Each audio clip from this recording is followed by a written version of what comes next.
Hi guys, welcome back to Bindu YouTube channel. ಇವತ್ತು ನಾನು ಮಾಡ್ತಿರೋ ರೆಸಿಪಿ ಬಂದು ಬೇಳೆ ಒಬ್ಬಟ್ಟು ಮತ್ತು ರಸಮ್ ಮಾಡ್ತಾಯಿದ್ದೀನಿ. ಬನ್ನಿ ನೋಡೋಣ ಹೇಗೆ ಮಾಡೋದು ಅಂತ.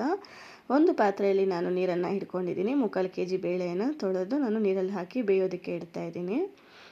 ತುಂಬ ಜನ ಎಲ್ಲ ಅಡುಗೆಗಳನ್ನ ಮಾಡ್ತಾರೆ, ಒಬ್ಬಟ್ಟು ಮಾಡಬೇಕಾದ್ರೆ ತುಂಬ ಕಷ್ಟ ಅಂತಾರೆ. ಅಂಥವ್ರು ಈ ವಿಡಿಯೋವನ್ನು ನೋಡಿ ಸುಲಭವಾಗಿ ಹೇಗೆ ಮಾಡೋದು ಅಂತ ತೋರಿಸ್ಕೊಡ್ತೀನಿ. ಈಗ ಬೇಳೆನೆಲ್ಲ ನೀಟಾಗಿ ಹಾಕ್ಕೊಂಡಿದ್ದೀನಿ. ಅದರಲ್ಲಿ ಒಂದು 2 ಚಮಚ ಅಷ್ಟು ಎಣ್ಣೆಯನ್ನು ಹಾಕ್ಕೊತೀನಿ. ಬೇಳೆ ಬೇಗ ಬೇಯುತ್ತೆ. 2 ಚಮಚ ಎಣ್ಣೆನ ಹಾಕಿ ಮುಚ್ಚಿ ಇಟ್ಬಿಡೋಣ.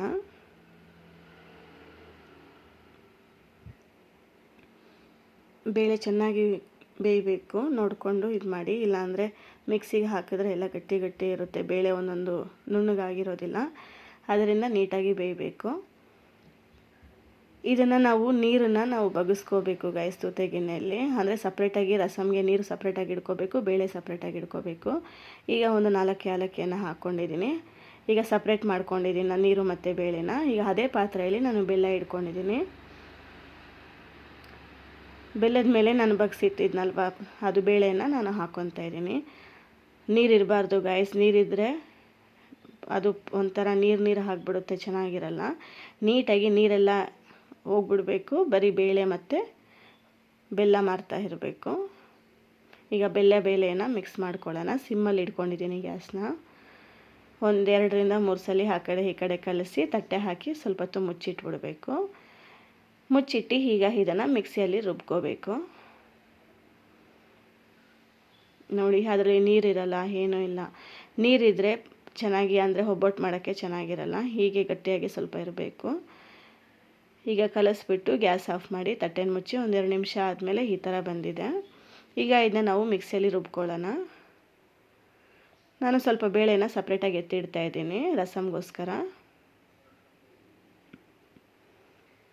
ಈಗ ಇದನ್ನ ಮಿಕ್ಸಿಗೆ ಹಾಕ್ಕೊಂಡು ಬರ್ತೀನಿ.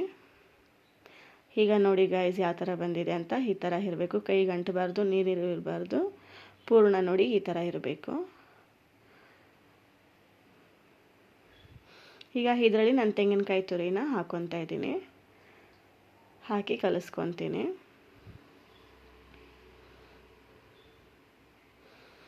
ಈಗ ನಮಗೆ ಒಬ್ಬಟ್ಟು ಪೂರ್ಣ ರೆಡಿ ಆಗಿದೆ. ಕಲಸಿ ಇದನ್ನು ಸಪ್ರೇಟಾಗಿ ಇಟ್ಬಿಡೋಣ. ನೋಡಿ ಉಂಡೆ ಮಾಡಿದ್ರೆ ಹೇಗೆ ಕಾಣಿಸುತ್ತೆ ಅಂತ. ಈ ಥರ ಇರಬೇಕು. ಇದನ್ನು ಸಪ್ರೇಟಾಗಿಟ್ಟು ರಸ ಮಾಡೋಕ್ಕೆ ನೋಡೋಣ. ನಾನು ಬೇಳೆ ಇಟ್ಕೊಂಡಿದ್ದ ಅದು ಮಿಕ್ಸಿ ಜಾರಿಗೆ ಹಾಕ್ಕೊತಾ ಇದ್ದೀನಿ. ಮತ್ತು ತೆಂಗಿನಕಾಯಿ ತುರಿ ಒಂದು ಸ್ವಲ್ಪ ಹಾಕ್ಕೊತಾ ಇದ್ದೀನಿ, ಅರ್ಧ ಕಪ್ಪಷ್ಟು.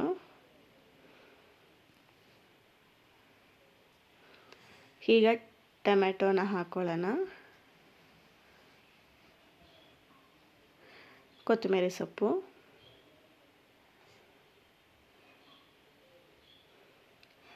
ಮೆಣಸು ಮತ್ತು ಜೀರಿಗೆ 1 ಸ್ಪೂನ್ 1.5 ಸ್ಪೂನ್ ಹಾಕ್ಕೊಂಡಿದ್ದೀನಿ. ಈಗ ನಾನು ಹುಣಸೆಹಣ್ಣು ಎತ್ತಿಟ್ಟಿದ್ನಲ್ವ ನೆನೆಸಿ, ಅದನ್ನು ಹಾಕ್ಕೊತಾ ಇದ್ದೀನಿ.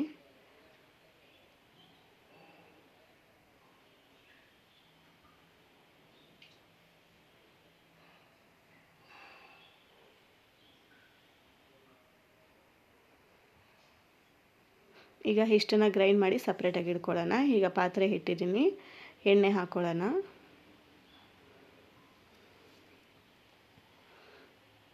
ಸಾಸಿವೆ,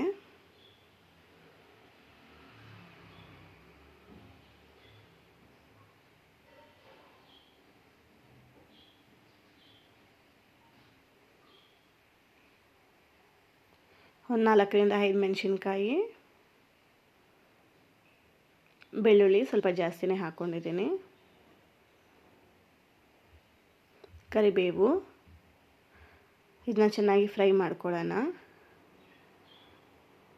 ಬೆಳ್ಳುಳ್ಳಿ ಫುಲ್ಲು ಕಲರ್ ಚೇಂಜ್ ಆಗಬೇಕು ಗೈಸ್, ಆ ಥರ ಫ್ರೈ ಮಾಡ್ಕೋಬೇಕು. ವಿಡಿಯೋದಲ್ಲಿ ಆ ಥರ ಕಾಣ್ತಾ ಇದೆ, ಅಂದರೆ ಫುಲ್ ಫ್ರೈ ಆಗಿದೆ. ಈಗ ಒಂದು ಟೊಮೆಟೊ ಹಾಕ್ಕೊಂಡಿದ್ದೀನಿ. ಹುಣಸೆಹಣ್ಣು ಜಾಸ್ತಿ ಹಾಕ್ಕೊಂಡಿರೋದ್ರಿಂದ 1 ಟೊಮೆಟೊ ಸಾಕು. ಈಗ ನಾನು ಪೇಸ್ಟ್ ಮಾಡಿ ರುಬ್ಬಿಟ್ಟಿದ್ನಲ್ವ, ಅದನ್ನು ನಾನು ಹಾಕ್ಕೊತಾ ಇದ್ದೀನಿ ರಸಕ್ಕೆ. ಹಾಕಿ ಎಣ್ಣೆಲೆ ಒಂದು ಸ್ವಲ್ಪ ಫ್ರೈ ಮಾಡೋಣ.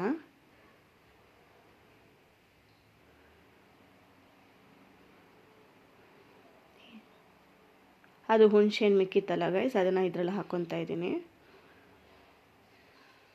ಹುಣಸೆಹಣ್ಣು ರಸನ ಅದನ್ನು ಮಿಕ್ಸ್ ಮಾಡೋಣ.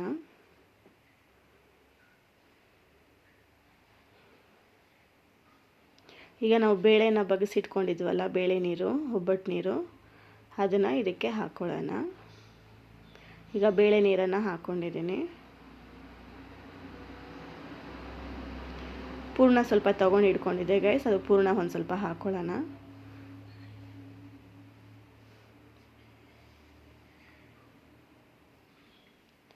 ಉಪ್ಪು ರುಚಿಗೆ ತಕ್ಕಷ್ಟು ಉಪ್ಪು ನೋಡ್ಕೊಂಡು ಹಾಕ್ಕೊಳ್ಳಿ.